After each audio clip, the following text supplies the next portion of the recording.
Hello friends, welcome to a new watercolor tutorial. I am VanidasMangathil.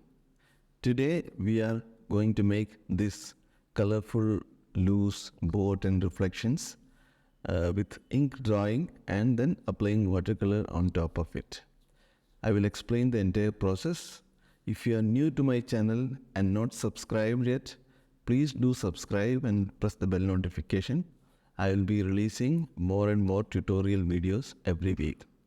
So without any further waiting, let us get into the tutorial.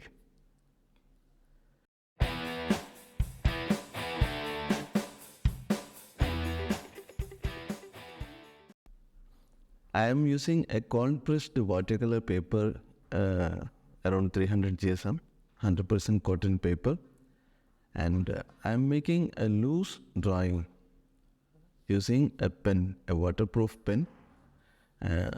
About the pen details and other materials, I will be providing the information in the description below. Here it is just an idea of a boat. Okay, it's a very simple boat and some structure within it.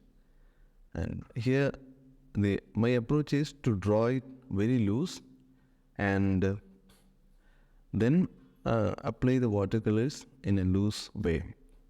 Okay. When we draw these kind of things, these kind of boards and all, what we are focusing here is just the overall perspective of it and not too much of details. No, not too much of precision details. Just be imaginative and keep drawing with your ideas. Some figures here. So basically a boat and some structure in it and some figures.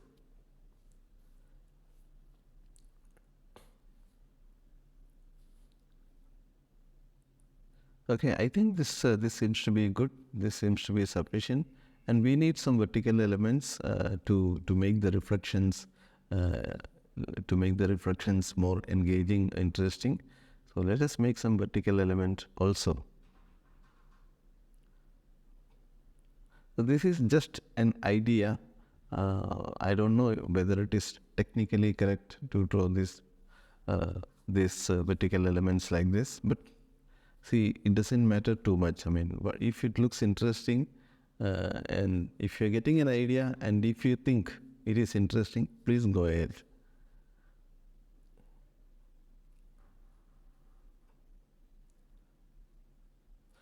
If you want, you can draw this with pen or pencil also, and you don't have to necessarily use pen for this. You can use graphite pencil also and then complete the watercolors.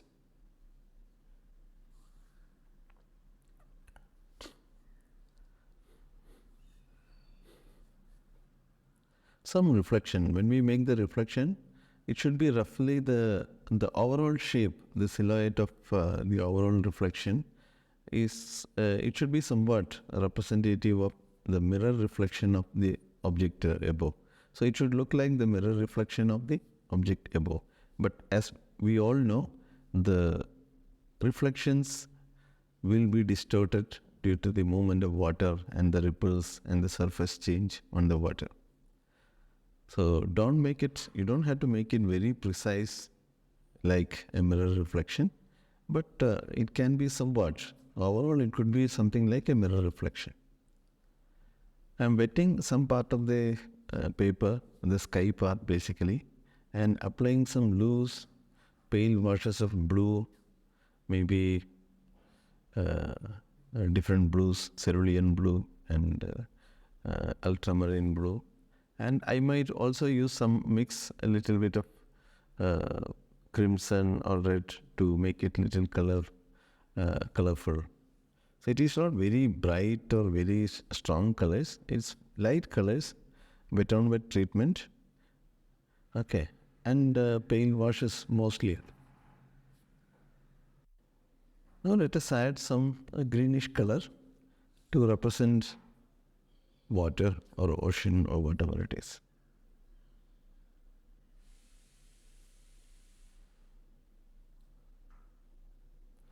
I'm using a natural hair mop brush for this, and the brush that I'm using is Raphael natural hair brush number 6. It doesn't really matter which precise specific brand that you are using. What it matters is it should hold a lot of water and it should give smooth washes.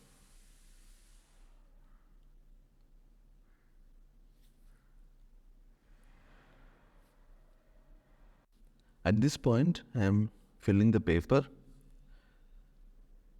and we have to now, create some movements in water. So to do that, I am suggesting some ripples using some darker brushworks while the paper is still wet. Okay, so this is, I would say the paper is kind of damp, and at that point you make these ripple suggestions, and it will spread a bit. Because it is wet, and we have to let it dry fully. At this point, you are finding some sense of movement in the water, and we can now paint some of the details of the boat. Okay, so the paper has to be dry. That is important here.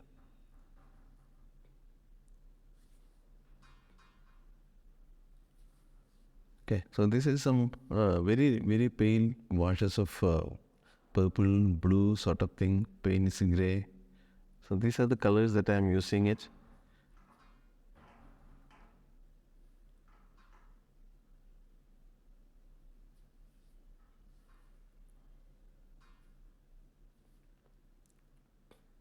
Not too much of precisions. These are just some suggestions and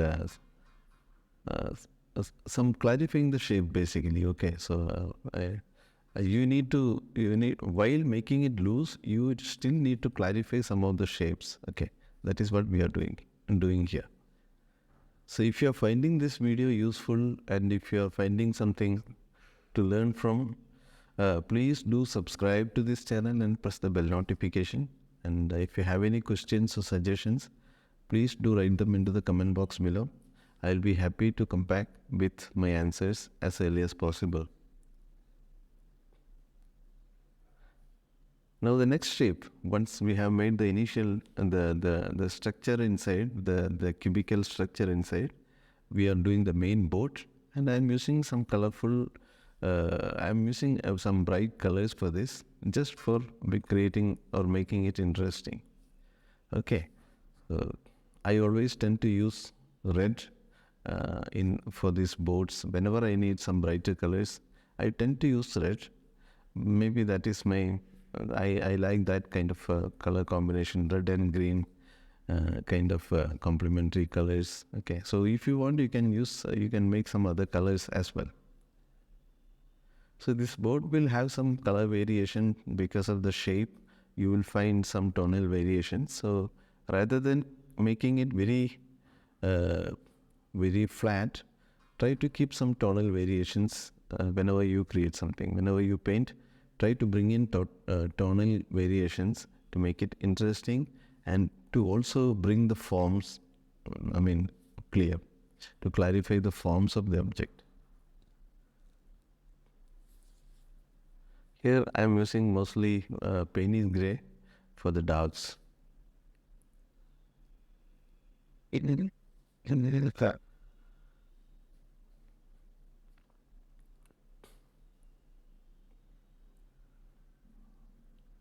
So these are some touches, some suggestions to make it a little interesting, to make it look little busy.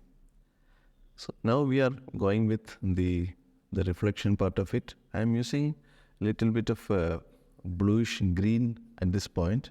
Okay. Now at this point, my main focus is to get the overall shape of the mirror reflection for the object. Okay. And while doing that, I am also keeping the edges little varying. The silhouette is not like precise mirror reflection. We need to support, or we need to suggest some kind of movement in water, so the edges will be little wavy. Okay, so it won't be very straight line sort of thing. Yeah. Now I'm also suggesting some sort of distortion in the reflection shape. But overall, it should be looking like the mirror reflection as a whole. In general. And we don't have to be precise because we know that the reflections won't be very precise. I'm dropping in some color of the board. The red. I'm dropping in some red color into the green that we have mixed, so that the reflection also shows some sort of some amount of the local color of the board. Okay. Usually the reflection will contain the local color of the boat, the color of water, and see, these are the two main things: the color of the water and the color of the uh, local color of the object. These two things will get reflected in the in water. So we can suggest a combination of those two colors and some scattered reflections around to suggest movement of water. Okay.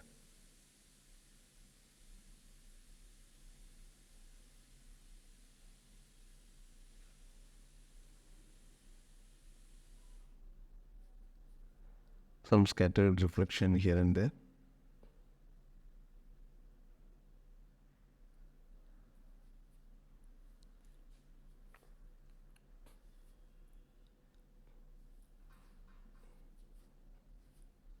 These are not precise. Okay, just be casual, and you can consider the overall perspective. Okay, because these scattered reflections could be slightly larger towards the bottom and slightly smaller, uh,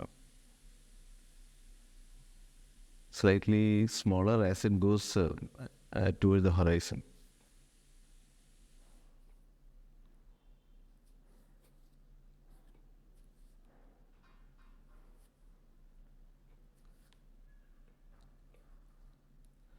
Okay,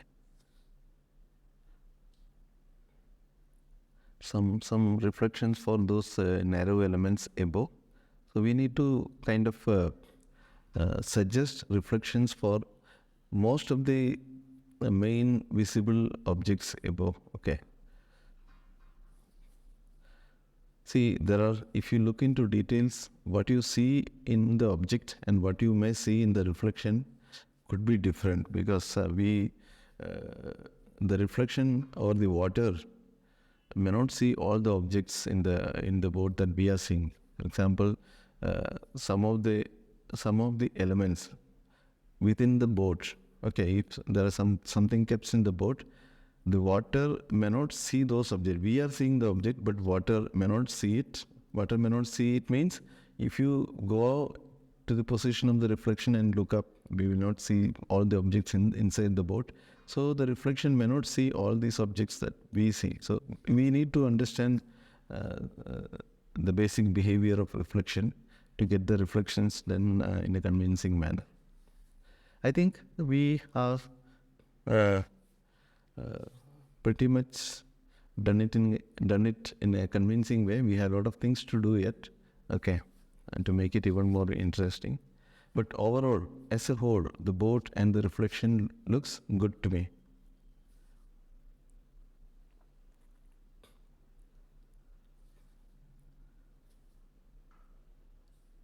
Now we can add some figures, some suggestion for the figures.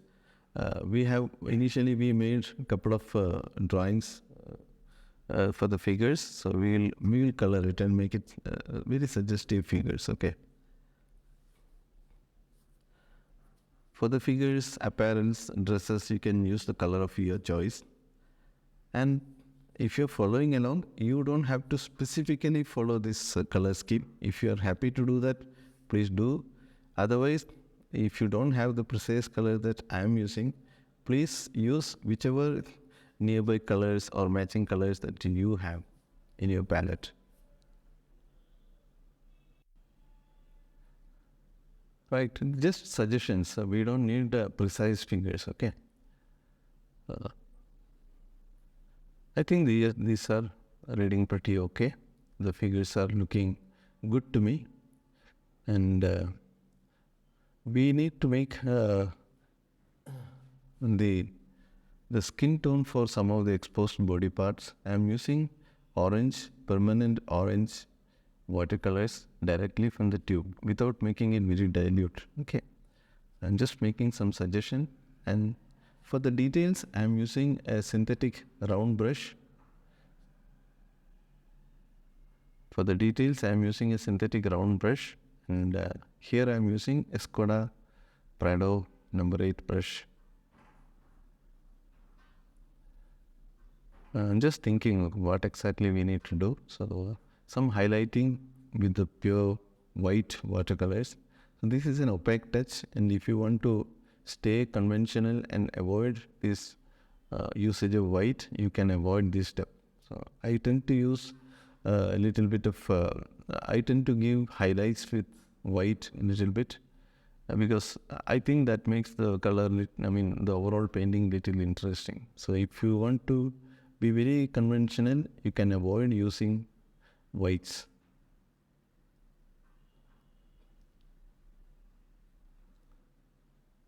If you want to leave paper white, you can leave paper white. If you want to use masking fluid for these white highlights, you can do that. Okay, it's all your choice basically.